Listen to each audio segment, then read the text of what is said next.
Bonjour et bienvenue sur Projet Libre. Je m'appelle Walid Nou, je suis tombé dans la marmite du logiciel libre il y a plus de 20 ans. Que vous soyez libriste confirmé ou néophyte, venez découvrir avec moi les portraits des femmes et des hommes qui font du logiciel libre. Communauté, modèle économique, contribution, vous dit tout. Nouvel épisode de Projet Libre. On va parler aujourd'hui d'un outil que j'ai découvert il y a bien longtemps, en 2015. Je cherchais à l'époque une solution pour gérer ma bibliothèque de livres et un peu par hasard, j'étais tombé sur cet outil, inventaire.io. Et j'ai regardé une conférence de mon invité aujourd'hui, Maxime Latuyère, qu'il avait donnée dans un meet-up chez Mozilla en 2015. Donc effectivement, ça remonte. Et j'avais continué à suivre le projet. Et j'ai repensé à lui parce que j'ai vu sur Mastodon une news comme quoi inventaire.io avait bénéficié d'un financement de la fondation NLNet. On va en parler tout à l'heure. Et je me suis dit qu'il fallait absolument qu'on parle d'inventaire.io. Donc nous voilà. Donc je suis avec le fondateur d'inventaire.io, Maxime. Maxime, bienvenue sur le podcast. Merci, salut. Alors, la première chose, c'est que je vais te demander en fait de nous expliquer un peu qui tu es, comment tu as découvert le logiciel libre et qu'est-ce que ça veut dire pour toi de faire du logiciel libre. Comme tu disais, ça commence à remonter. Donc maintenant, ça fait peut-être 15 ans maintenant que je suis familier du libre. Et en fait, moi, je pars de très loin. J'étais entre 2008-2010, j'étais encore étudiant en école de commerce et j'étais très loin des questions du web, du logiciel libre, etc. Mais j'ai commencé à m'y intéresser parce que j'avais l'intuition qu'il y avait quelque chose à faire pour résoudre des problèmes environnementaux, sociaux, du côté de la gestion de l'information sur les ressources. C'est-à-dire que il me semblait, j'ai commencé à une sorte de broder une utopie numérique qui était, on va pouvoir organiser l'information sur les ressources avec des outils libres et du savoir libre. Et ça va nous permettre d'avoir plus de contrôle en tant que citoyen sur les impacts de notre consommation. Donc j'étais très à l'époque dans une perspective de consommateur, un peu de colibri, quoi. On va par nos actions individuelles et nos choix de consommation pouvoir résoudre des problèmes environnementaux et sociaux. J'ai un peu bougé depuis parce que je me suis rendu compte qu'il y a certaines impasses, mais c'est comme ça que j'ai mis le pied dedans. J'ai commencé à creuser en fait ces questions-là, j'ai commencé à m'intéresser au web et je suis tombé à l'époque sur des conférences qui m'ont marqué. Donc vers 2010, je pense notamment à la conférence qu'avait donnée Benjamin Bayard à Sciences Po sur qu'est-ce qu'Internet. Voilà, j'ai regardé beaucoup de conférences dans ce genre-là. Donc qui était parfaite pour moi parce que donc Sciences Po, école de commerce, c'est un peu les mêmes profils. On est des personnes qui avons un enseignement qui est pas très technique et donc cette conférence en particulier m'avait marqué parce que ça te prend par la main et ça t'amène à penser un peu les protocoles, les enjeux politiques d'une architecture de l'information, etc. Et donc ça m'avait mis un peu le pied à l'étrier là-dessus. Et donc j'avais commencé à aller voir plein de choses. J'étais allé voir ce que faisait Framasoft, Mozilla, Wikimedia. Et donc, j'ai commencé à traîner de plus en plus dans ces milieux-là et à m'instruire comme ça, quoi, petit à petit. C'est marrant, j'aurais pas pensé que tu venais d'école de commerce. Ouais, je pensais que tu avais un passé technique. J'ai découvert ça, en fait, en école de commerce. Moi, je suis arrivé là-bas, si on creuse encore plus à l'archéologie, comment je me suis retrouvé dans cette galère. J'étais au lycée et je m'intéressais à l'économie et la sociologie. J'avais été passionné par l'introduction au SES, donc sciences économiques et sociales. Et en allant en S, on faisait en bac S, on n'avait plus du tout ces cours-là. Et donc à l'époque, et peut-être un peu aussi pour me distinguer de mes frères et sœurs, j'étais parti sur un bac ES plutôt que sur un bac S, alors que maintenant il y aurait plein de choses en bac S qui m'intéresseraient aussi. Mais donc je me suis retrouvé en bac ES et après on m'a dit le meilleur truc que tu peux faire, c'est prépa pour une école de commerce. Je pensais que j'allais pouvoir aller en école de commerce et faire de l'entrisme, faire bouger les choses de l'intérieur, comme on peut être naïf à 16 ans, quoi. Et donc voilà, je me suis retrouvé sur ce chemin-là et j'y ai cru pendant un bout de temps, mais j'ai vu que ça collait pas trop au niveau culture et tout un tas de choses. Et j'ai commencé, donc je continuais à m'intéresser à des sujets notamment environnementaux. Et le logiciel libre est venu se greffer à ça. En fait, donc je suis arrivé par le logiciel libre, par son aspect politique.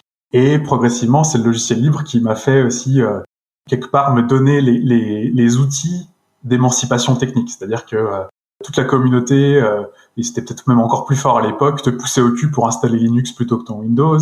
Et donc j'ai commencé à aller gratter un petit peu, voir comment je pouvais installer ça sur ma machine.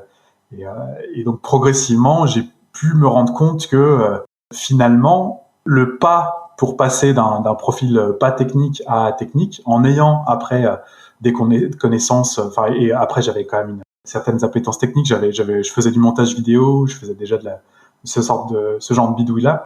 J'ai pu progressivement me rendre compte que c'était pas si infranchissable comme marche d'aller commencer à gratter, notamment des technologies web, donc HTML, CSS, JavaScript, qui ont été pensées comme des technologies grand public. C'est un peu comme ça que j'ai trouvé mon chemin d'approche, quoi. Est-ce que tu peux expliquer un peu le cheminement qui arrive à la création d'inventaire, en fait? D'où ça vient? Eh ben, il faut repartir donc de mon utopie numérique, de gérer l'information sur les ressources avec du logiciel libre et du savoir libre. Et donc, à partir de cette idée-là, moi, j'étais parti dans des idées on va avoir des outils contrôlés par les citoyens en logiciel libre qui vont aller remplacer les interfaces d'Amazon, les interfaces de la Fnac, etc., dans l'organisation de l'information sur les ressources. Donc, l'exemple que j'ai donné peut-être dans des conférences que tu as vues de l'époque, c'était quand tu fais, par exemple, si tu t'achètes un ordinateur sur le site de la Fnac, l'interface graphique est propriétaire et tu ne la contrôles pas, l'algorithme de recommandation est propriétaire et tu ne le contrôles pas, et les données de même. Et donc, tu es très limité en tant qu'acheteur dans ce que tu peux faire jouer comme comparateur, comme outil de recommandation. Et moi, j'avais envie de sortir ces informations sur les ressources et ce choix d'interface propriétaire et avoir le contrôle sur ces informations et pouvoir aller injecter là-dedans des données tierces, donc typiquement je sais pas, UFC que choisir ou sur les ordinateurs. Enfin, il y a peut-être des groupes de consommateurs ou des groupes d'utilisateurs qui seront plus compétents pour juger du matériel, dans lesquels j'aurais plus confiance que la Fnac ou Amazon ou je sais pas. Et donc j'étais parti sur cette idée il faut arriver à faire du logiciel libre en alternative à ces interfaces propriétaires. Et donc pour le coup, il me semblait que c'était intéressant que moi qui avais ce côté, ce que j'avais appris en école de commerce, c'est ce que je connaissais du monde de la vente, du marketing, me permettait de faire une sorte de pont entre logiciel libre et accès à l'information sur les ressources. En fait, le point le plus bloquant, c'est arriver à ce que les vendeurs partagent l'information sur ce qu'ils vendent dans un format standard, réutilisable par des outils, etc. Donc, il faut avoir une communauté autour d'un outil qui va avoir un usage conséquent pour que les vendeurs soient intéressés pour mettre leurs données dans ce format standard. On en est encore très très loin, quoi. Mais donc c'était ce qui me motivait à l'époque, quoi. Donc j'avais envie d'arriver à faire un prototype de quelque chose qui allait dans cette direction de avoir un outil libre pour gérer de l'information sur les ressources. Et à ce moment-là, donc vers 2011, j'ai été en contact, j'ai commencé à passer du temps avec la communauté autour de la consommation collaborative qui était en pleine expansion à ce moment-là. Donc c'était, on va pouvoir, l'archétype l'exemple qu'on donnait tout le temps, c'était, on va pouvoir se prêter des perceuses, on va pouvoir faire du covoiturage, etc. Et donc c'était des échanges en pair à pair de ressources, quoi, des prêts, etc. Donc moi j'ai été un peu happé là-dedans parce qu'il y avait une dynamique, il y avait un groupe, notamment j'étais beaucoup du côté de WeShare, où il y avait beaucoup de personnes qui s'intéressaient à ça. Et notamment, il y avait dans WeShare, il y avait un sous-groupe un peu de libristes radicalisés qui était le WeShare Labs, où avec des personnes plus portées sur le logiciel libre que sur la consommation en général, la consommation collaborative. Il y a eu des idées d'expérimentation, de protocoles, de comment on fait pour informer son réseau des ressources qu'on a et de ce qu'on peut leur proposer, donc de leur prêter, de leur donner, etc. Dans ce bain d'idées qui était le WeShare Labs, a commencé à germer cette idée d'inventaire, en fait. Donc à ce moment-là, je me suis dit, mais même j'avais fait quelques années avant un début de projet qui s'appelait Booksurfing, qui était une sorte de première version, mais à ce moment-là, j'étais absolument pas compétent techniquement pour réaliser cette idée. Mais j'ai continué à travailler l'idée et à partir de 2013, j'ai commencé à à vraiment basculer dans une recherche d'apprentissage technique et donc à aller apprendre HTML, CSS, JavaScript, HTTP, ce dont j'avais besoin pour développer ce projet. J'ai pu commencer donc la base de code d'inventaire en 2014 à la suite de toutes ces recherches. 2014, ça fait 10 ans quoi. C'est ça, ça va être en juin de cette année, ça va être les 10 ans du premier commit sur le repo inventaire, ce qui fait un peu peur. Plusieurs questions là-dessus. La première, c'est est-ce que tu commences tout seul ou est-ce qu'il y a justement toutes ces personnes autour de toi de WeShare Lab qui travaillent avec toi? Alors, il y a eu beaucoup de partage d'idées dans le WeShare Labs, mais le projet inventaire, c'était vraiment moi qui le portais. J'ai commencé le développement tout seul et ça a pris du temps après pour arriver à amener des personnes dans le projet. C'est encore d'ailleurs un sujet de comment faire pour qu'on soit plus nombreux à porter ce projet. Mais donc ouais, en 2014, j'ai commencé seul. Et après, il y a Jums qui m'a rejoint en 2016-2017, qui a commencé à s'intéresser au projet et qui a progressivement commencé à contribuer du code et qui est dans le projet depuis. Et donc, on est côté code tous les deux sur le projet depuis. Et après, on a beaucoup de contributeurs qui viennent nous aider sur d'autres aspects, donc notamment la traduction. On a des traductions dans de nombreuses langues par des personnes que, pour la plupart, on ne connaît pas. Tout l'aspect base de données bibliographique. Là, pour le coup, les contributeurs et contributrices sont innombrables parce que une des particularités du projet, c'est que on construit une base de données qui enrichit en fait Wikidata. Et donc, il va réutiliser des contributions beaucoup de la communauté Wikidata. Et après, on va avoir des contributeurs et contributrices chez Inventaire qui vont enrichir les deux bases de données, Wikidata et Inventaire. Et Inventaire étant une sorte de front, voilà, Est-ce que tu peux juste expliquer en 2 mots ce qu'est Inventaire? Inventaire, c'est 2 projets à la fois. Il y a le projet qu'on présente au grand public. On propose à chacun de créer l'inventaire de ses livres et pour chaque livre d'indiquer si elle veut le donner, le prêter, le vendre et indiquer à qui ce livre sera visible. Donc ça peut être visible publiquement, donc des personnes pourront voir. Si on veut indiquer notre localisation, on pourra ensuite voir ce livre comme étant dans le coin. Mais on peut aussi restreindre la visibilité au groupe de son association ou juste à ses amis. Et voilà, donc ça, c'est le premier pilier de l'outil. La première partie de l'outil, c'est cet outil de partage de livres. Et pour permettre cet outil de partage de livres, il y a un deuxième pilier, une deuxième partie du projet, qui est la base de données bibliographique, qui est une extension de la base de données Wikidata, et qui va essayer de rendre le plus facile possible le partage de livres en ayant la base de données la plus complète, et la plus facile d'utilisation possible. J'avais 2 questions pour toi là-dessus. La première, c'est quelle licence tu as utilisée pour le projet Inventaire et pourquoi tu as utilisé cette licence-là? Et la deuxième question, ensuite, c'est quelles sont les technologies que tu as utilisées pour développer Inventaire? Alors, sur la licence, ça a été une question difficile parce que les licences, c'est des enjeux importants et moi, j'avais des désirs de licence qui n'étaient pas nécessairement disponibles dans l'existant. Tout en m'intéressant au libre, je trouvais que il pouvait être problématique d'écrire du code qui serait réutilisé ensuite par si on imagine que le projet Inventaire était immensément populaire, peut-être que Amazon voudrait avoir sa propre instance d'inventaire et je trouvais ça ennuyeux que la licence autorise ce type de réutilisation et donc je m'étais intéressé aux licences Copy Far Left, Peer Public License, les licences éthiques anticapitalistes. Il y avait des choses qui existent, mais c'est très peu utilisé par rapport à tout ce qui est copyleft, donc logiciel libre, licence GPL, AGPL. Ça rend le logiciel incompatible aussi avec toutes ces licences GPL et AGPL. J'ai fini par me satisfaire de la licence AGPL, donc qui est une adaptation de la GPL, donc la GNU Public License, qui est une licence virale, donc on peut pas refermer le code. Le code va rester ouvert. Si on en fait des modifications conséquentes, il va falloir les reverser dans la base de code. Et AGPL ajoute à ça que c'est adapté aux services web en ligne, parce qu'il y avait en fait la question de l'utilisateur du logiciel qui n'était pas traitée au départ dans la GPL, la licence originale GPL.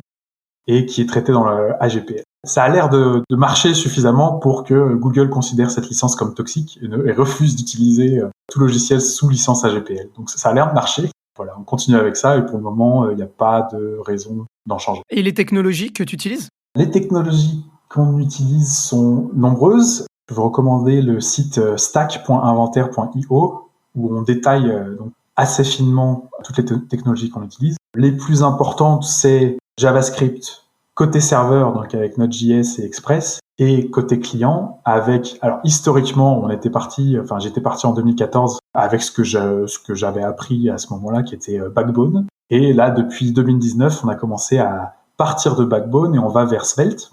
Et on arrive bientôt, là, on doit être à 90-95% de transition. Donc, on va être bientôt à la fin complète de Backbone. Ce qui va mériter d'être célébré parce que on gagne quand même beaucoup en maintenabilité du code.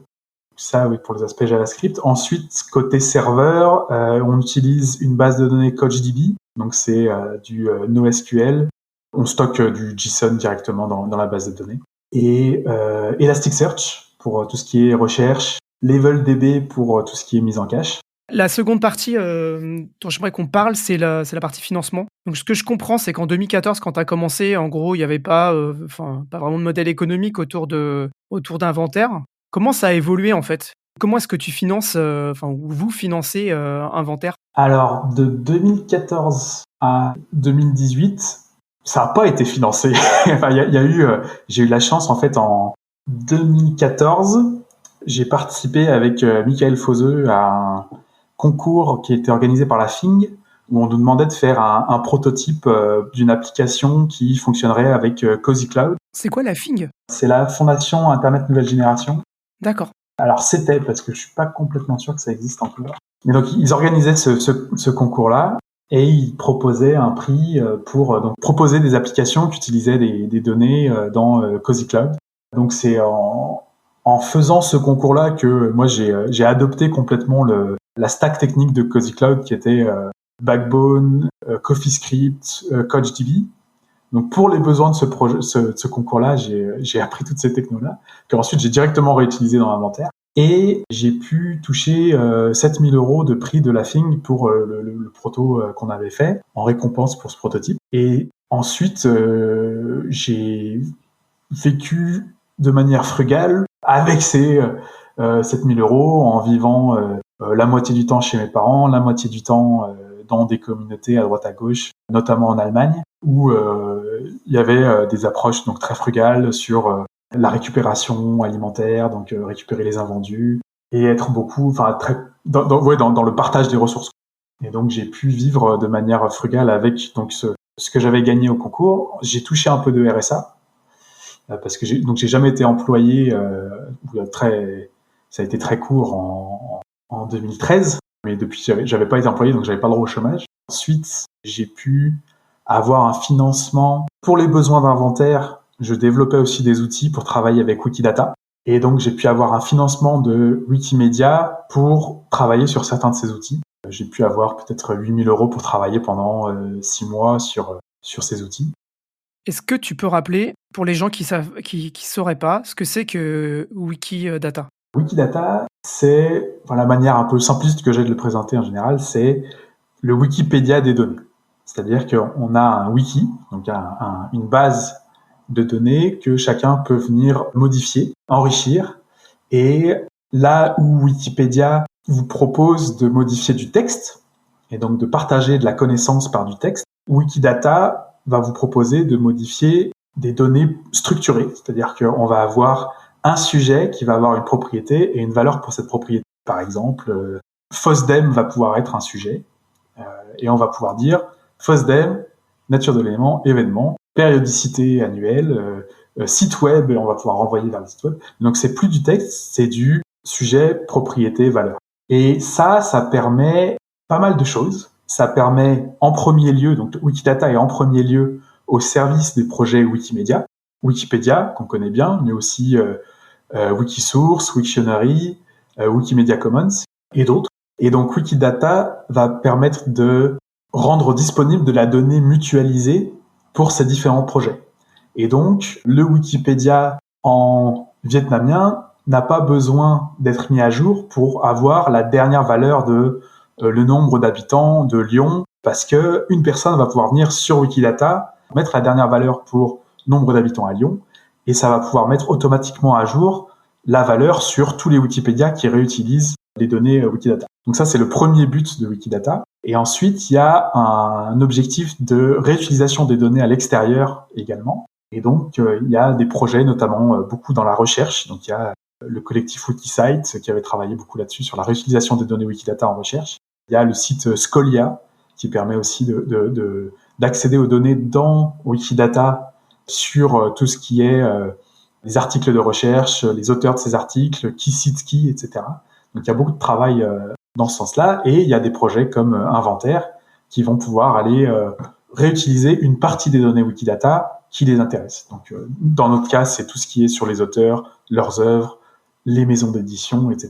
Donc tu disais que tu avais eu un financement de 8 000 € de Wikimedia, c'est ça? C'est ça, si je me rappelle bien. Ce financement, c'était pour améliorer des outils que j'avais déjà bien commencé à développer, notamment des outils en JavaScript pour réutiliser les données Wikidata, les simplifier notamment, parce que le modèle de données Wikidata est un peu velu, un peu étoffé. Le premier besoin qu'on a quand on récupère les données Wikidata, c'est arriver à trier tout ce bruit et pour avoir vraiment l'essentiel. Et puis peu à peu, on va voir un peu les détails, parce qu'il y a une richesse du modèle de données qui est intéressante. Mais au début, on veut vraiment des données simples. J'ai écrit un outil là-dessus qui s'appelle Wikidata SDK, qui est depuis devenu Wikibase SDK, parce que donc, Wikidata est une instance de Wikibase, de la même manière que Wikipédia est une instance de MediaWiki. Donc il y a Wikibase SDK pour réutiliser la donnée, et aussi pour les besoins d'inventaire, au bout d'un moment, on avait le besoin de pouvoir modifier les données Wikidata depuis Inventaire. Par exemple, pouvoir ajouter un auteur à une entité dans Wikidata, à une entité d'œuvre dans Wikidata, et sans quitter Inventaire, pour que ce soit plus pratique. Et donc, il y avait ce besoin de pouvoir le faire facilement. Et donc, pareil, j'ai développé Wikibase Edit qui permet de faire cette modification sur un Wikibase distant, en gérant les autorisations, etc. Parce que je suis, avec les années, devenu fan d'outils en ligne de commande. J'ai aussi écrit un outil qui s'appelle Wikibase CLI. Donc, CLI, c'est pour Command Line Interface. Et donc, il y a un outil qui permet de lire et écrire Wikidata et n'importe quel Wikibase depuis la ligne de commande. Voilà, c'était les trois outils principaux pour lesquels j'ai été financé. Ok. Tu es financé pour l'intégration entre Inventaire et Wikimedia. Ce financement, c'était strictement pour les outils en eux-mêmes. C'est-à-dire que le Wikimedia ne finançait pas Inventaire. Non. Je fais une aparté là-dessus. Comment tu contactes les gens de Wikimedia en fait? Comment ça se passe? Tu vas aller voir en leur disant voilà mon projet, voilà ce que j'essaye de faire et tout. Est-ce qu'il y avait déjà d'autres projets qui essayaient de faire aussi client de leurs données? Comment ça?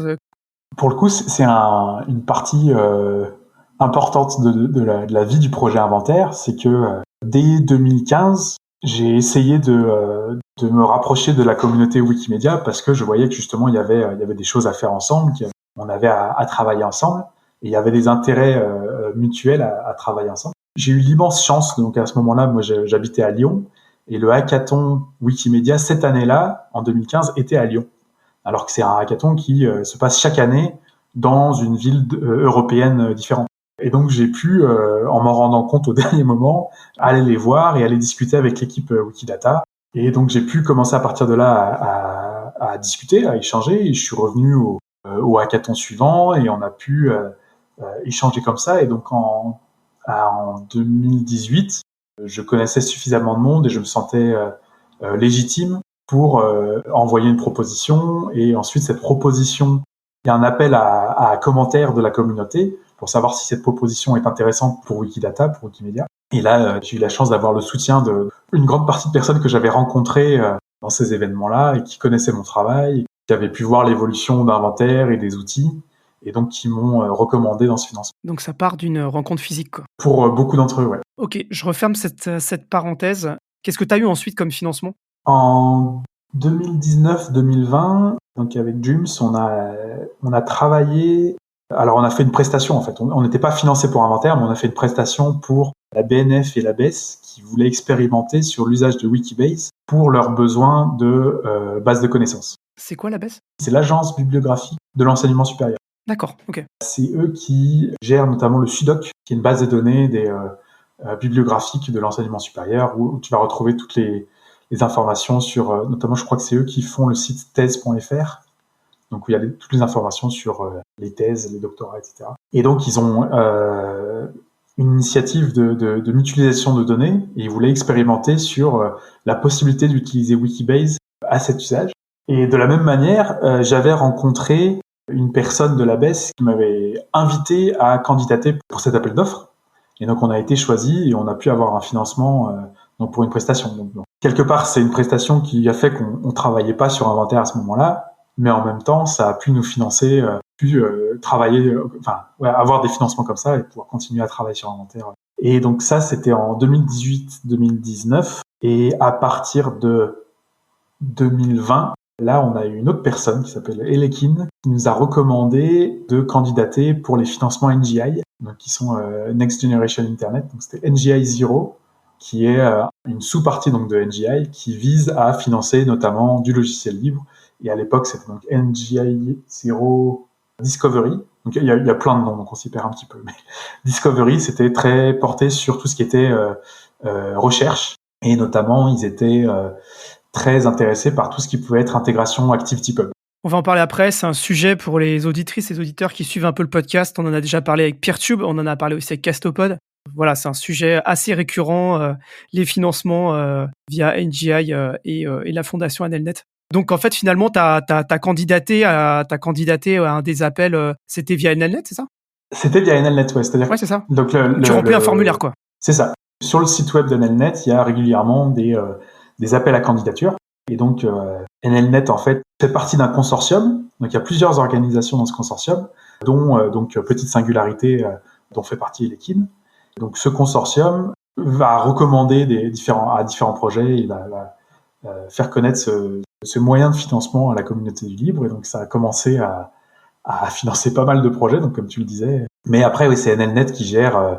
Donc, on candidate sur le site d'AnelNet, et c'est AnelNet qui passe en revue les différents projets, choisit quels projets sont financés, et ensuite on est en contact avec AnelNet pour obtenir les différents. Donc, on signe un Memorandum of Understanding, donc pour acter de notre accord sur ce qui va être financé. Et ensuite, on fait les développements correspondants et on leur demande le paiement une fois que c'est fait. Donc en fait, ces financements AnelNet, qu'est-ce que ça implique? Qu'est-ce qui change à partir du moment où vous commencez à avoir ces financements? Et d'ailleurs, vous en avez eu plusieurs aussi. Donc qu'est-ce qui change en fait pour vous? Alors ce qui change, c'est qu'on a pu se salarier, ce qui fait une énorme différence. Aussi, ça structure un petit peu le développement, c'est-à-dire que par rapport à donc quand moi je commence le projet en 2014, je suis novice complet dans la gestion de projets techniques, et donc j'ai appris en faisant le projet. Alors après, Jum, ça a apporté de l'expérience. Lui, il avait travaillé en développeur dans une organisation où il y avait déjà plus peut-être de professionnalisme, donc il a pu apporter des choses de ce côté-là. Mais après, AnelNet, ça nous a forcé à avoir une vision un peu plus, à anticiper sur quoi on allait travailler dans les prochains mois. C'est-à-dire que, idéalement, on veut pouvoir proposer des fonctionnalités sur lesquelles on demande un financement, et que ça corresponde au travail qui, effectivement, fait sens à ce moment-là. Ça nous a forcé un petit peu à réfléchir un peu plus en amont à ce qu'il fallait faire maintenant. Qu'est-ce qu'ils voient d'intéressant dans Inventaire qui leur donne envie d'investir de l'argent dans Inventaire? Ce qui les intéresse dans Inventaire, c'est pas tant l'aspect partage de livres que le côté novateur de la manière dont on va réutiliser de la donnée structurée de différentes bases de données, tout ça donc avec des licences libres sur les données et sur le logiciel, et comment on va construire cette base de connaissances au-dessus de Wikidata, en relation avec Wikidata. C'est tout cet aspect-là, en fait. C'est tout le pilier données bibliographiques, données fédérées qui les intéresse principalement, même si après, ils sont aussi intéressés par le côté... Alors après, c'est toujours intéressant, mais là, je dis ça, c'est plus dans les retours qu'on a eu sur le troisième financement qui vient de commencer. Mais selon l'interlocuteur qu'on a en face, à AnelNet, il va y avoir un intérêt porté sur différentes choses. Parfois, en tout cas, parfois, l'accent est mis sur différentes choses. Mais donc oui, dernièrement, c'est plus sur cet aspect données fédérées. Ouais, donc en fait, en gros, à partir du moment où vous commencez à avoir les financements Enelnet, donc il y en a plusieurs, ça vous permet à tous les 2, c'est ça? De vous salarier en fait, que ça devient votre activité finalement? Alors c'était déjà notre activité de fait, mais là au moins on pouvait être rémunéré. En 2019, on a créé l'association Inventaire, donc qui compte 2 membres, donc Jums et moi, et on a pu se salarier dans cette association, dont les statuts sont disponibles sur le wiki d'Inventaire, donc, pour aller voir ça. Et donc depuis, on est salarié de l'association. Donc c'est intéressant de voir que finalement, ces financements, ils peuvent tout changer, dans un projet en fait. Il est probable que si on n'avait pas eu ces financements, à un moment, on n'aurait pas pu continuer le projet. Mmh. Et je venais passer déjà de nombreuses années en mode de vie frugal, et il y a au bout d'un moment un épuisement, à être un peu en mode nomade et à toujours un peu faire attention à ses dépenses. Et donc avoir la possibilité de vivre du projet sur lequel on travaille à plein temps, c'est quand même, ouais, c'est quand même critique dans la survie du projet. Ouais. Point suivant, on a commencé à l'aborder un tout petit peu, c'est la communauté autour de Inventaire.io. Qui est votre communauté? Alors, au final, on a déjà pas mal vu différents aspects de cette communauté. Donc, il y a tout un aspect autour de Wikimedia. Donc, on a de nombreux utilisateurs de Wikidata, de Wikipédia, qui viennent trouver dans Inventaire les moyens de gérer leur bibliothèque, tout en étant très proches de Wikipédia et de Wikidata. Donc, parce que sur Inventaire, une fois qu'on voit son inventaire, on peut aller aussi explorer la base de données bibliographique. Et partout dans la base de données bibliographique, on va montrer des résumés, des extraits de Wikipédia avec un lien vers la page Wikipédia correspondante, montrer des données Wikidata. Et donc, pour quelqu'un qui est contributeur ou contributrice de Wikipédia, de Wikidata, ça a un intérêt pour voir toutes ces données auxquelles il et elle contribuent. C'est assez apprécié dans la communauté, cet aspect. Une des manières dont Wikidata caractérise Inventaire, c'est une visualisation de Wikidata. C'est-à-dire que de leur point de vue, il y a l'interface Wikidata qui est un peu austère, c'est-à-dire où on voit des données très brutes, très minimalistes, et il y a différents visualisateurs et inventaires en état. Donc ça, c'est une partie de la communauté. Après, il y a évidemment toute la communauté logiciel libre, donc où c'est peut-être le moment où ce qui m'avait fait chaud au cœur aux dernières journées du logiciel libre à Lyon, c'est il me semblait que c'était peut-être la salle au monde où il y avait la plus grande densité d'utilisateurs d'Inventaire. Parce que donc moi, ayant passé pas mal de temps à Lyon et dans la communauté du logiciel libre, c'est là où il y avait le plus de personnes familières du projet. Ça m'avait beaucoup remotivé à ce moment-là sur le projet parce qu'on a des retours chaleureux. Et notamment, je suis très reconnaissant de Framasoft qui a soutenu le projet depuis longtemps, qui a fait un article qui avait fait publié une interview en 2019, qui nous avait ramené aussi pas mal de leur communauté, donc du logiciel libre français, francophone. Et puis, il y a un troisième aspect, mais finalement qu'on connaît peut-être moins bien, qui est tout le monde des amateurs de livres, des bibliothécaires, des professionnels du livre, qui retrouvent parfois, il y a des bibliothécaires qu'on a rencontrés qui nous disaient ça permettait de continuer de travailler à la maison, parce que ils continuent ou elles continuent à être bibliothécaires. C'est un peu ce qu'on propose, c'est-à-dire on propose à chacun de devenir bibliothécaire de son réseau. Et donc voilà, les personnes qui aiment les livres peuvent trouver dans cet outil un moyen de vivre leur passion. Qu'est-ce que tu en sais finalement de ta communauté d'utilisateurs? À part quand tu les rencontres physiquement dans une pièce Alors, on sait ce qu'on peut voir sur le site. C'est-à-dire que sur le site, on peut voir, il y a une carte où on peut se balader et voir les groupes locaux, les utilisateurs qui ont des inventaires conséquents. Et donc, ce qu'on voit à travers ça, c'est beaucoup... Donc, peut-être les plus gros groupes collectifs d'utilisateurs, ça va être des groupes militants, des groupes qui veulent partager des connaissances sur un sujet précis. Donc, on a vu des groupes de développeurs, des bibliothèques anarchistes qui vont faire leur inventaire donc parce que ces associations ont un local avec une bibliothèque, mais n'ont pas nécessairement d'outils de bibliothécaire et ont utilisé Inventaire comme outil de bibliothécaire. C'est ce que je cherchais au départ, en fait. Voilà, c'est ça que je cherchais au départ, moi, quand je suis tombé sur Inventaire. Oui, bah c'est bien que ça serve. C'est le but initial du projet. Ouais. C'était un peu moi l'idée que je me faisais, c'était qu'on pourrait avoir des groupes par entreprise, coworking, association, que chaque collectif pourrait avoir sa bibliothèque distribuée comme ça.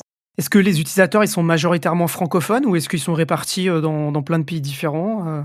J'ai pas des statistiques très fines là-dessus, mais au doigt mouillé de ce qu'on voit sur la carte, ça a l'air d'être pour moitié en France, 40 autres pourcents ailleurs en Europe et 10% ailleurs dans le monde. C'est au doigt mouillé.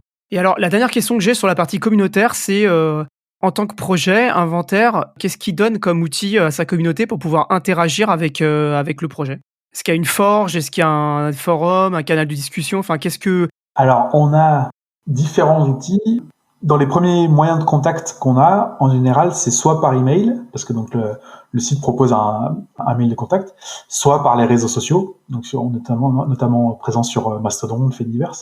Et une fois qu'il y a ce premier contact, on invite les personnes à rejoindre notre chatroom. Donc on a notamment sur Matrix Element un groupe de discussion où maintenant on a commencé à diviser par sujet données bibliographiques ou sujet technique ou discussion générale. Donc on invite chacun et chacune à rejoindre les sujets qui les intéressent là-dedans. Les conversations sont par défaut en anglais pour pouvoir inviter des personnes d'un peu plus largement que juste le monde francophone, même si parfois les discussions reviennent en français, si les personnes ne sont pas à l'aise en anglais. On a par ailleurs un wiki dans lequel on va documenter le projet. On aimerait faire de plus en plus de tutoriels qui aident les nouveaux venus sur l'outil à se familiariser avec l'outil. On a lancé des ébauches. Il y a encore beaucoup de boulot. Donc là-dessus, s'il y a des personnes qui veulent contribuer, c'est très bienvenu. À faire des fiches de tutoriels pour aider les personnes à venir à adopter le projet, adopter l'outil. Donc le wiki et la forge. Donc on a une forge Git. Donc on est encore sur GitHub. Ce temps-là aura une fin probablement. Là, on regarde de près tout ce qui se fait sur les projets de forge fédérée avec ActivityPub. En fait, on aurait envie d'être sur une forge libre. C'est toujours le problème de comment faire pour ne pas être coupé de contributrices, de contributeurs. Si on pouvait passer directement sur une forge fédérée, ce serait le top. Ça bouge beaucoup dans cet espace. Donc pour le moment, on reste sur GitHub, mais on regarde de près ce qui se passe sur les autres forges libres. Point suivant, c'est un de mes points préférés, c'est le fait divers. Donc on en a déjà parlé dans d'autres épisodes, mais j'en reparle à chaque fois avec les projets qui s'intéressent avec le fait divers. Il y a toute une partie d'inventaire autour du fait divers et d'ActivityPub, mais d'abord, la première chose que je voudrais te demander, c'est quelle est ta définition du fait divers? À la question piège. C'est pour ça que je le demande à tous les projets, en fait. C'est parce qu'il y a pas, enfin, c'est pour que chacun donne sa propre vision du truc. Il y a plusieurs faits divers, en fait. Je pense qu'il y a plusieurs périmètres possibles.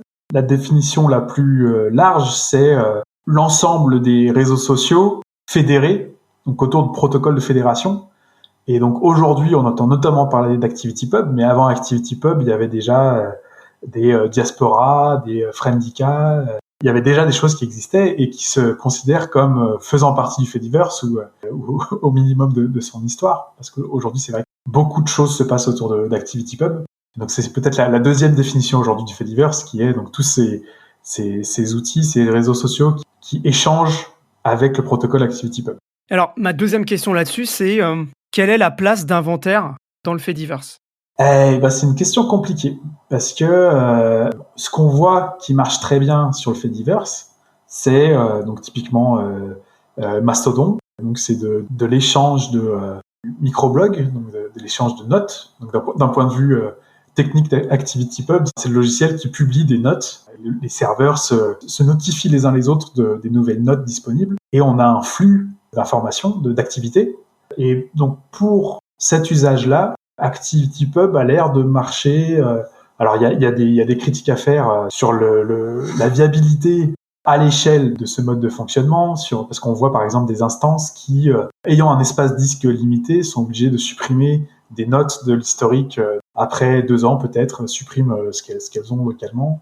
Et donc ça veut dire qu'on peut plus accéder à des notes plus anciennes que 2 ans, ce qui pose des problèmes d'un point de vue d'archiviste ou juste de personne qui veut avoir accès au contexte de ces anciennes notes. Mais bon, globalement, on arrive à recréer avec avec ActivityPub, avec Mastodon, une sorte de Twitter distribué. Ça marche pas trop mal, quoi. On a une base d'utilisateurs conséquente. Ça marche assez bien aussi avec poster des commentaires sur des vidéos, donc on voit PeerTube ou je pense qu'il y a d'autres logiciels que je connais peut-être pas aussi bien. Enfin, il y a différentes choses comme ça qui viennent s'intégrer avec Mastodon et où les commentaires ont l'air de marcher. Mais dès qu'on va sur des usages qui sont moins dans le commentaire, il me semble que ça peut devenir compliqué. Et notamment, inventaire, de ce point de vue-là, est un peu bizarre. C'est-à-dire que quand on crée l'inventaire de ces livres, on peut voir ça comme un flux d'activité, mais le flux d'activité est moins intéressant que la base de données qui est constituée par cet inventaire. C'est-à-dire que avoir les derniers livres ajoutés à son inventaire, c'est intéressant comme actualité. Alors, il y a deux questions auxquelles Inventaire essaie de répondre. C'est je cherche tel livre qu'il a et quels livres sont disponibles dans mon réseau, qu'est-ce que je pourrais emprunter si j'avais envie d'un livre. Et ces deux questions, d'un point de vue requête HTTP, enfin protocole, c'est pas nécessairement bien pratique de passer par ActivityPub pour faire ça. C'est le cas à l'heure actuelle ? Non. Je vais venir pourquoi c'est compliqué. C'est que quand on cherche un livre en particulier, on veut interroger une base de données et qui dit bon bah voilà, j'ai tel livre en base de données, enfin telle personne a tel livre et pourrait te le prêter. Et ça, dans le modèle ActivityPub, ça nécessiterait d'avoir l'information que telle personne a tel livre. Donc ça nécessiterait d'avoir été là au moment où cette personne, qui est peut-être sur une autre instance, a publié l'activité qu'elle avait tel livre dans son inventaire. Et ça voudrait dire être capable de garder cette information sur un temps long, parce que peut-être que dans 5 ans, cette personne aura encore ce livre dans son inventaire, et je voudrais encore savoir que ce livre est, où est-ce que je peux trouver ce livre, mais il faudra que l'activité puisse être encore disponible. Et en fait, il me semble que ce modèle donc d'ActivityPub où chaque serveur va copier localement la base de données qui va ensuite être interrogeable montre ses limites pour ce type d'usage. Et qu'on serait beaucoup plus, il me semble que ça marcherait beaucoup mieux de garder les données de référence sur les instances et qu'au moment où je fais la requête pour savoir qui peut me prêter tel livre, mon serveur va demander aux autres serveurs qui a ce livre. Et donc, ça voudrait dire que quelqu'un qui a son serveur inventaire sur son Raspberry Pi pourrait avoir juste ces données d'inventaire localement, mais ensuite aller interroger le serveur d'une bibliothèque qui a 50 000 références sans que ça nécessite d'avoir ces données localement, quoi. Et donc, juste d'aller demander le bout de données qui nous intéresse. Et donc voilà. Donc, il me semble que pour de l'interrogation de stock, ActivityPub n'est pas le protocole de fédération qui nous faut. Actuellement, vous avez une implémentation quelconque d'ActivityPub ou pas du tout ?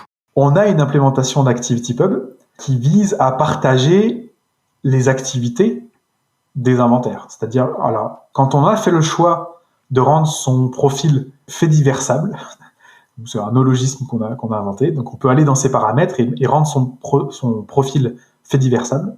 À partir de là, ça voudra dire que des personnes typiquement sur Mastodon ou ailleurs sur le Fediverse, pourront venir suivre votre profil et recevront des activités quand vous ajouterez des livres à votre inventaire.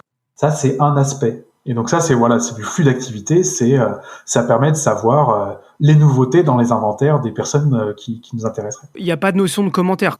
Non, il n'y a pas de notion de commentaire. Ouais. C'est un peu une implémentation minimaliste qui se concentre sur cet aspect flux d'activité. Il y a une deuxième implémentation d'ActivityPub qui est sur la base de connaissances, et notamment ça permet de suivre non pas un utilisateur, mais une entité. Donc on va pouvoir suivre un auteur, un éditeur, une œuvre, et quand il y a des modifications qui sont faites à la base de données bibliographique, donc par exemple quand il y a une nouvelle édition qui sort chez un éditeur donné, et si on suit cet éditeur, on pourra voir dans son flux Mastodon qu'il y a une nouvelle édition qui a été ajoutée pour cet éditeur. Donc ça, c'est très expérimental parce que il y a des usages qui peuvent être intéressants, mais c'est pas toujours évident. C'est pas nécessairement que l'édition vient de sortir. Ça peut être juste que la donnée était manquante dans la base de données et quelqu'un est allé indiquer la donnée. Mais bon, c'est une expérience qu'on voulait mener et pour laquelle on a eu des financements NLNet notamment. Ouais, ça m'amène à ce que tu disais au tout départ et qui fait un écho à l'épisode avec les gens d'Open Food Fact, avec la toute la notion de arriver à faire en sorte que les éditeurs mettent eux-mêmes leurs données dessus, puisque c'est eux-mêmes la source, quoi. Ouais. Mais pour ça, il faut qu'ils y trouvent un intérêt et il faut une taille critique, quoi. Ouais, et puis ils sont globalement frileux. Alors nous, en plus, par rapport à Open Food Fact, je pense qu'Open Food Fact a affaire à des mastodontes, enfin des géants de l'alimentaire. Donc c'est encore une autre catégorie. Nous, on a les maisons d'édition. Il y a des géants, mais il y a aussi beaucoup d'éditeurs indépendants. On n'a pas encore de collaboration, mais je pense que ça pourrait être quelque chose qui pourrait être intéressant, et notamment pour les petits éditeurs indépendants, qu'on les aide à structurer leurs données. Après, pour la plupart, le web n'est pas leur métier, et donc il peut y avoir une certaine appréhension, méconnaissance de la confiance qu'ils peuvent avoir dans un projet comme ça, et peut-être de l'utilité qu'il peut y avoir à être présent dans la base de données comme ça. En tout cas, nous, c'est un des objectifs qu'on se donne, de soutenir les maisons d'édition indépendantes dans leur effort de proposer au lectorat des choses qui ne sont pas proposées chez maintenant des éditeurs qui sont tous concentrés chez Bolloré, quoi. Tous les moyens qu'on aurait de les soutenir, on est chaud, quoi. On est intéressé. Dernier sujet sur cette partie fait divers. J'ai un de mes copains qui m'a un jour parlé d'un outil, salut Fabrice, qui s'appelle Bookworm. C'est rigolo parce qu'on en parlait tout à l'heure sur les licences anticapitalistes. Il a une licence anticapitaliste, qui est un outil qui permet de faire des critiques de livres. Et la première fois que je l'ai vu, j'étais là, mais c'est génial ce truc, mais en fait, il y aurait des choses à faire avec Inventaire. Et donc, en fait, je voulais savoir, est-ce que vous aviez fait des choses avec Bookworm, qui est donc aussi un autre service, qui est lui-même aussi fédéré, si je dis pas de bêtises. Et donc voilà, je me demandais si tu avais des relations, si vous avez des relations avec les gens de Bookworm, si vous avez déjà fait des choses avec eux. On a eu des échanges, notamment par donc différents contributeurs qui sont venus proposer des intégrations dans un sens et dans l'autre. Et il y a notamment, dans l'existant aujourd'hui, il y a notamment un usage par Bookvirm qui réutilise les données inventaires. On dit Bookvirm, ok. Je crois que c'est Bookvirm. Ok, il me semble. Mais je ne savais pas comment on dit. Après, Bookvirm utilise des données d'Open Library et d'inventaire. Donc ça, c'est une première intégration. Nous, on aimerait pouvoir afficher des critiques qui ont été écrites dans Bookvirm. On aimerait pouvoir les afficher dans Inventaire. On n'y arrive pas pour le moment. Ça rejoint d'ailleurs ce problème que j'évoquais avant, c'est que typiquement, les requêtes qu'on voudrait être capable de faire, c'est pour une œuvre donnée, donne-moi les critiques qui correspondent à cette œuvre, quoi. Et on ne sait pas faire cette requête à Bookvirm aujourd'hui. Et donc c'est parce qu'on ne sait pas à quelle instance il faudra l'interroger. Il n'y a pas un moyen de faire une requête fédérée. Le seul moyen, encore une fois, avec ActivityPub, c'est d'être à l'écoute des activités pour constituer la base de données localement. Donc en absence de ça, pour le moment, on n'est pas capable d'afficher ces critiques. On a un autre problème aussi sur la structure de données. Il faudrait pouvoir être capable d'aller interroger leur base de données par ISBN ou par identifiant Wikidata ou par identifiant Open Library ou Inventaire. Enfin, on trouver un moyen de faire ces requêtes-là, quoi. Donc c'est un problème technique qu'on a. Et ensuite, il y a aussi la considération de est-ce qu'on veut avoir la possibilité de fédérer, d'écrire des critiques dans Inventaire et de pouvoir les partager ensuite avec Bookvirm. C'est un sujet récurrent et en fait, ça pourrait être intéressant, mais c'est vrai que les deux projets sont souvent comparés et c'est pas toujours évident pour les personnes qui arrivent sur ces sujets-là de voir les différences. Nous, on est vraiment partis sur les objets physiques livres et sur la gestion de leurs prêts, de leurs dons, etc. Alors que Bookvirm est vraiment parti sur une alternative à Goodreads, parler des livres comme idées, parler des livres comme œuvres, et quelque part, donc ces deux outils pourraient avoir des connexions, pourraient avoir des recoupements, mais c'est pas directement concurrent dans l'usage, quoi. On peut pas gérer un inventaire avec Bookvirm, on peut pas gérer des prêts, faire des échanges, etc. Et aujourd'hui, on ne peut pas faire alors, on peut, mais c'est pas vraiment optimal pour faire des critiques aujourd'hui dans Inventaire. Ok. Je suivrai ça avec intérêt si ça bouge dans les années à venir, parce que ça me semblait effectivement qu'il y avait des belles synergies là-dessus. Dernière partie, c'est ce que j'appelle les défis à venir. En fait, je voulais savoir un peu, point d'étape, où est-ce que vous en êtes et un peu quelles sont les choses qui vont arriver, quoi. Déjà un peu où est-ce que vous en êtes, quoi. Qu'est-ce que tu penses du projet après 10 ans? Qu'est-ce qui est bien, qu'est-ce qui est pas bien, comment tu vois les choses? C'est la première chose. C'est une question difficile parce que on est souvent le nez dans le guidon. Donc là, il faut relever un petit peu et voir un peu plus largement le projet. Il y a clairement des choses qui moi me motivent à continuer le projet. Il y a un intérêt soutenu par différentes personnes. On reçoit beaucoup de retours de personnes qui trouvent le projet génial. Et donc ça a permis au projet de tenir pendant toutes ces années. Après, clairement, il n'y a pas eu le succès d'audience, le nombre d'utilisateurs n'est pas dément. Et donc, ça pose la question de l'utilité du projet. Parfois, on se dit, est-ce que ça vaut le coup de passer autant de temps sur un projet où il n'y a pas 500 000 utilisateurs, quoi. Après, nous, c'est... et je pense notamment à Jums qui rappelle ça régulièrement, qui dit que s'il y a quelques utilisateurs, quelques groupes d'utilisateurs qui ont un usage, par exemple, dans des bibliothèques associatives, dans des collectifs où ils vont pouvoir partager du savoir comme ça, en fait, ça nous suffit, quoi. Ça justifie déjà le projet de pouvoir aider des collectifs à se partager de la connaissance. Ça suffit comme motivation. Ça peut être compliqué parfois au quotidien, après 10 ans, de trouver la motivation pour un projet qui est encore relativement inconnu du grand public, quoi. Tu fais pas de présentation, par exemple, au FOSDEM ? J'en ai fait beaucoup dans les premières années du projet. Je me suis un petit peu épuisé. J'allais tenir des stands. Je me rappelle, en 2015, avoir tenu un stand en parallèle de la COP 21. Non, c'était pas la COP à Paris. Il y avait un festival. Il y avait des stands où il y avait des fêtes du libre où j'allais tenir le stand toute la journée et faire une présentation, etc. Très enthousiaste. Et en fait, ça prend une énergie folle de faire une journée comme ça. Et donc c'est vrai que là, en ce moment où j'ai peut-être pas le niveau d'énergie que je pouvais avoir à ce moment-là, je m'économise un petit peu plus.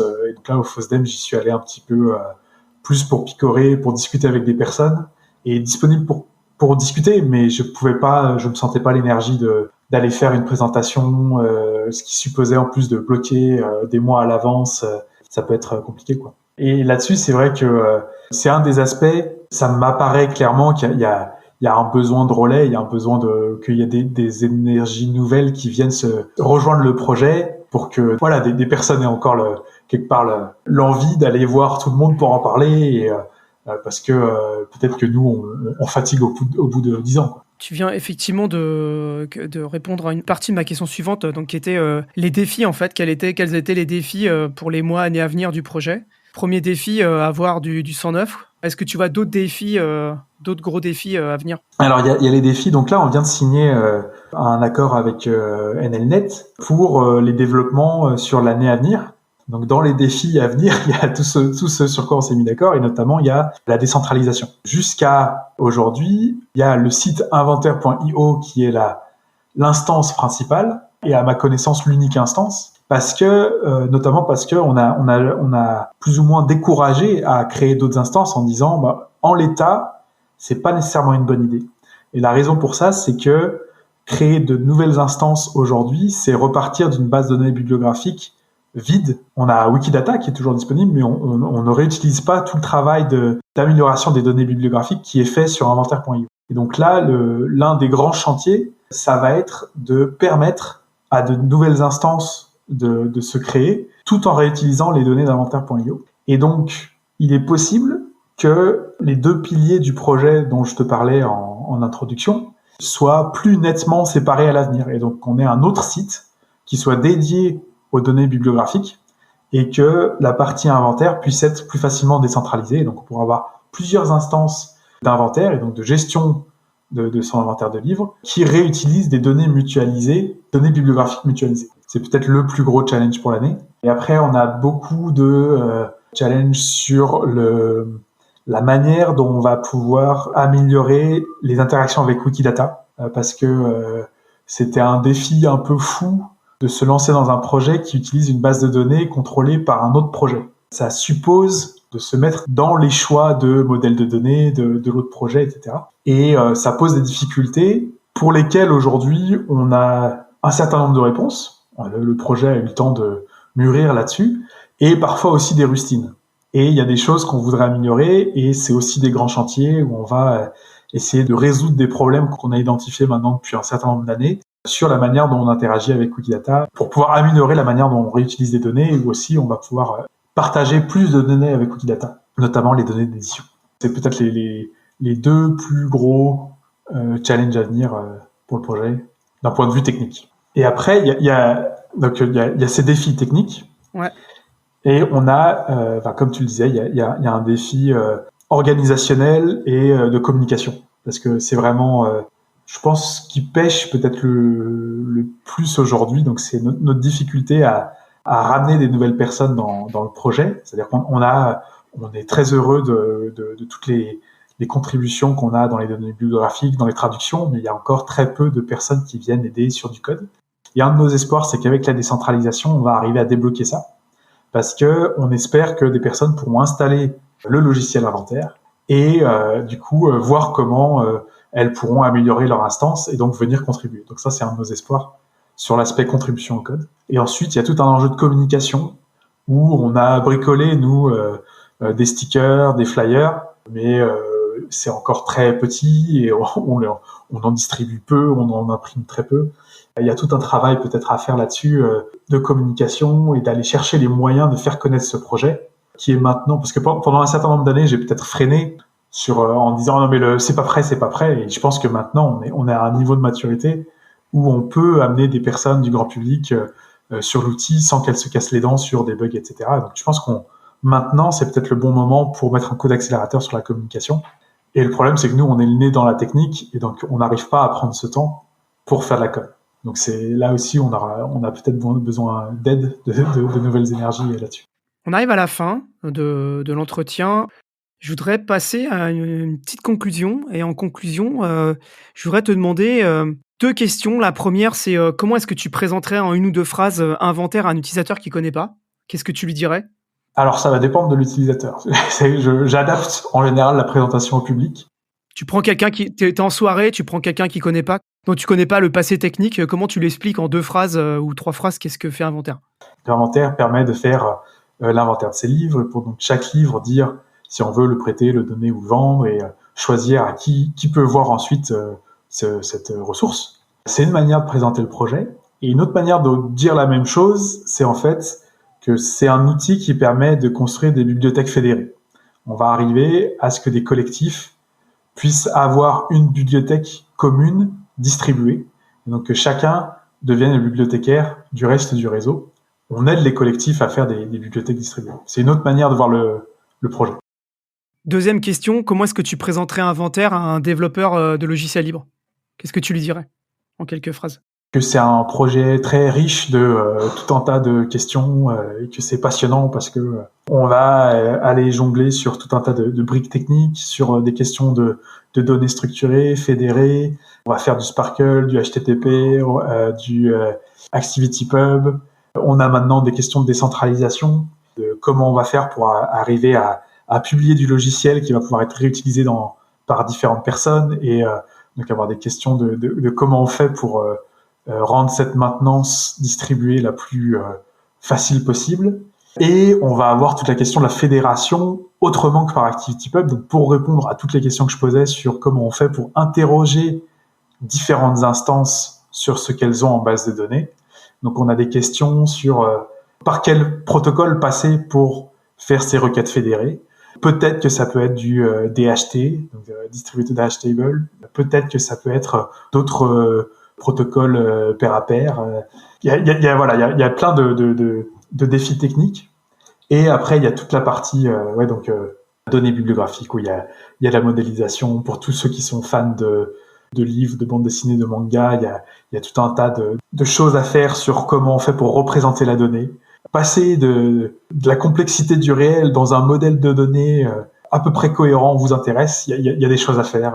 Je pense par exemple à l'exemple de comment on fait pour représenter Dragon Ball Z, une série comme Dragon Ball Z en données structurées. Est-ce qu'on représente par chapitre? Est-ce qu'on représente par volume? Mais dans ce cas-là, dans quelle langue? Enfin, c'est un exemple peut-être trop traumatisant pour commencer. C'est pas un bon exemple pour commencer. c'est trop. Mais non, mais c'est très bien. Il y a plein de choses intéressantes à aller gratter. Et moi, c'est un projet que je trouve toujours très riche, notamment par tout ce que ça fait connaître comme livre. Je découvre tout le temps des livres, je découvre tout le temps des éditeurs, des sujets, et c'est passionnant, quoi. Maxime, merci beaucoup d'avoir pris, déjà d'avoir répondu à ma sollicitation. En plus, Merci à merci parce toi. que on a pu se croiser au FOSDEM, donc on a pu discuter un peu cette année. C'était cool pour moi aussi pour préparer. Si ça vous a plu, laissez-moi des commentaires, principalement sur Mastodon. Ça fait toujours plaisir, avec grand plaisir. Écoute Maxime, merci. Bonne soirée à toi. Porte-toi bien. Et puis j'espère te revoir une prochaine fois sur le podcast pour reparler encore une fois d'inventaire.